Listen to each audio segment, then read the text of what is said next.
এ রেদন ভাই, এটা কি কি চাল কিনছেন? কয় কেজি কিনছেন এ চাল?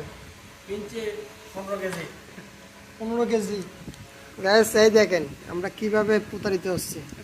এই যে এটা আমি মাখাইছিলাম, সুন্দর করে দড়া করছিলাম, পরে এই যে ইয়া করছি। দেখেন এটা কিন্তু ভাত, আমরা যে চাল কিনে বেশি ভাত ইয়া করছিলাম, সে ভাত। এটা এই দেখেন কত জোরে মারতেছে, কত জোরে মারলাম, অথচ এটার কিচ্ছু হইলো না। এটা প্লাস্টিকের চাল আমাদেরকে খাওয়াই দিতেছে। বাজারে এরকম প্লাস্টিকের চাল যেটা দেখবেন খুব ফ্রেশ, এই চালটা অনেক ফ্রেশ।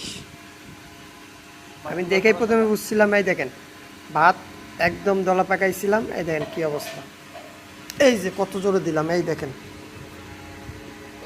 এই দেখেন কিচ্ছু হলো না। এই যে আরো জোরে দিতেছে, এই যে কই গেল, এই দেখেন ফাটাই নাই, আর কিচ্ছু হয় নাই। এই যে চালটা আপনাদের দেখাইতেছি।